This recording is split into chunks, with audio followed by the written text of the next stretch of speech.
Assalamualaikum warahmatullahi wabarakatuh. Perkenalkan, nama saya Wiwi Cipta Indah Lestari. Saya akan mempresentasikan mengenai teori manajemen klasik.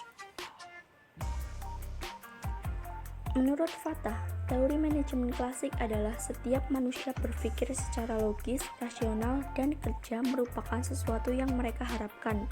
Manajemen klasik itu sendiri tidak dilahirkan, namun dapat diajarkan asal prinsip-prinsip yang menjadi dasarnya dapat diterapkan. Teori manajemen klasik terbagi menjadi dua aliran, yaitu manajemen ilmiah dan organisasi klasik. Yang pertama yaitu aliran manajemen ilmiah. Scientific management atau manajemen ilmiah adalah pendekatan klasik untuk manajemen yang menekankan penerapan prinsip-prinsip ilmiah, termasuk peningkatan efisiensi kinerja dan produktivitas melalui analisis rasional terhadap komponen-komponen produksi. Teori manajemen ilmiah ini dikembangkan oleh Frederick Taylor.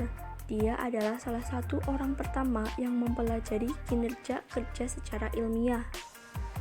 Prinsip Taylor merekomendasikan bahwa metode ilmiah harus digunakan untuk melakukan tugas di tempat kerja. Pedoman Taylor yaitu: A. Kembangkanlah suatu ilmu bagi tiap-tiap unsur pekerjaan seseorang yang akan menggantikan metode lama yang bersifat untung-untungan. B. Secara ilmiah, pilihlah dan kemudian latihlah, ajarilah atau kembangkanlah pekerja tersebut. C. Bekerjasamalah secara sungguh-sungguh dengan para pekerja untuk menjamin bahwa semua pekerjaan yang dilaksanakan sesuai dengan prinsip ilmu yang telah dikembangkan tadi. D. Bagilah pekerjaan dan tanggung jawab secara hampir merata antara manajemen dan para pekerja. Manajemen mengambil alih pekerjaan yang sesuai baginya daripada bagi para pekerja. Yang kedua ada aliran organisasi klasik. Teori organisasi klasik mendefinisikan organisasi sebagai struktur hubungan, kekuasaan-kekuasaan, tujuan-tujuan, peranan-peranan, kegiatan-kegiatan, komunikasi, dan faktor-faktor lain yang terjadi bila orang-orang bekerja sama. Teori organisasi klasik memiliki asumsi bahwa organisasi selalu memiliki susunan yang rasional dan logis secara ekonomis maupun pencapaian efisiensi.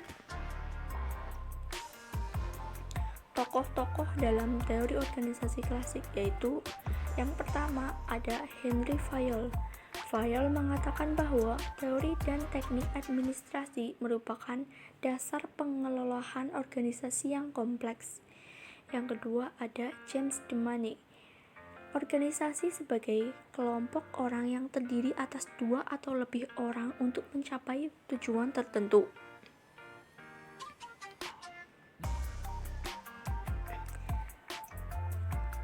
James Demany menerapkan 4 unsur yang harus diperhatikan dalam organisasi, yaitu koordinasi, prinsip skalar, prinsip fungsional, dan prinsip staff.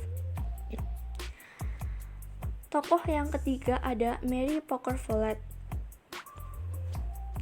Follett menjembatani antara teori klasik dan hubungan manusiawi, di mana pemikiran Follett pada teori klasik tapi memperkenalkan unsur-unsur hubungan manusiawi. Dia juga menerapkan psikologi dalam perusahaan, industri, dan pemerintahan. Tokoh yang terakhir ada Chester E. Burnett. Dalam bukunya The Function of the Executive pada tahun 1938 mengatakan bahwa organisasi merupakan sistem kegiatan yang diarahkan pada tujuan yang hendak dicapai.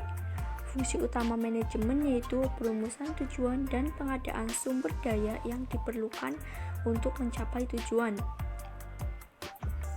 Chester E. Burnett mengatakan bahwa organisasi merupakan sistem kegiatan yang diarahkan pada tujuan yang hendak dicapai. Fungsi utama manajemen yaitu perumusan tujuan. Sekian, terima kasih. Wassalamualaikum warahmatullahi wabarakatuh.